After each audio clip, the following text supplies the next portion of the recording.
Okay, let's just jump right into this explainer and open the file on what is, arguably, the world's most famous unsolved intellectual cold case. Today, we're framing our entire investigation around a text that has entirely baffled humanity for centuries. The Voynich Manuscript. It's this beautifully illustrated, meticulously crafted book that, literally, nobody on Earth can read, not a single word.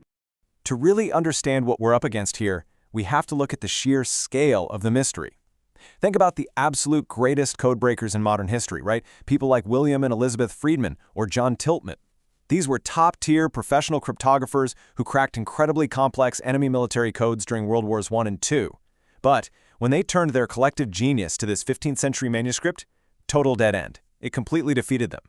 And here's exactly why it's so daunting. The manuscript contains roughly 38,000 completely undecipherable words, and out of those, about 9,000 are unique. The characters flow from left to right in a totally unknown script, and get this, there's absolutely zero obvious punctuation to break up the thoughts. It's essentially a massive 600-year-old intellectual crime scene. So we're going to investigate it step by step to see what we can actually uncover. Section 1. Forensics, examining the physical evidence. So if we can't read the text, we've got to step away from the words for a second and rely on hard science. First up is age. For a long time, skeptics thought, hey, this might just be a clever modern forgery made to fool rich collectors. But radiocarbon dating of the parchment done at the University of Arizona locked down a very specific creation window, between 1404 and 1438. That proves definitively that the physical book itself is no modern hoax. It's a genuine early 15th century artifact. Now, what's truly fascinating here is the sheer contrast.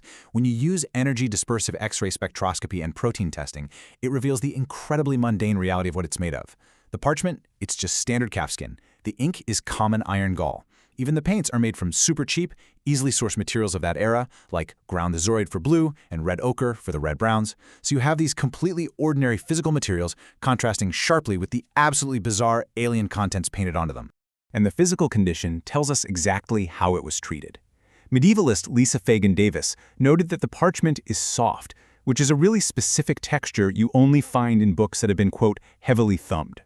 That means heavy routine use, kind of like a working medical manual or a well-loved reference book. On top of that, handwriting analysis actually identified the distinct strokes of 5 different scribes. So this wasn't just the manic midnight scribbling of a lone madman. It was a collaborative effort by a whole community of writers. Section 2. A bizarre visual journey. Because the text is still totally locked to us, investigators have to rely on the book's bizarre illustrations. They conventionally divide the manuscript into 6 thematic sections.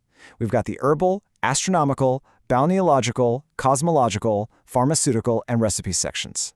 Since we can't read it, these drawings are literally our only guideposts for figuring out the book's purpose. Let's zoom in on the Balneological section. It brilliantly illustrates the sheer weirdness we're dealing with here.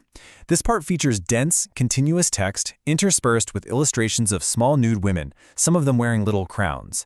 And they're bathing in these green and blue pools that are all connected by elaborate, crazy networks of plumbing and pipes. Honestly, it looks like a surreal cross between a plumbing schematic and some mystical spa. Now, you might think the Herbal section would be a bit more grounded in reality, right? Nope, it completely defies logic too. Botanical specialists have tried for decades to identify these plants, and they simply cannot unambiguously match them to any real-world flora. Instead, they look like these Frankenstein-like composites. Imagine the roots of one species fastened to the leaves of another, topped off with flowers from a completely different third plant. It's like a fantasy garden presented as serious factual science. Section 3. Tracking the historic owners. To understand how this bizarre piece of evidence even got to us, we need to track its highly secretive handlers over the centuries. Back in the early 1600s, Holy Roman Emperor Rudolph II reportedly bought it for an absolute fortune, 600 gold ducats. Later, it made its way through an alchemist to the Jesuit scholar Athanasius Kircher around 1665. After that, it practically vanished. It sat hidden in the library of the Collegio Romano for over 200 years, successfully dodging government confiscation until an antique book dealer named Wilfrid Voynich uncovered it in 1912. Finally, in 1969, it was donated to Yale University, where it rests securely today. Section 4. Interrogating theories. Is it a language, a cipher, or a hoax? So the crucial point in all of this is a really fascinating juxtaposition.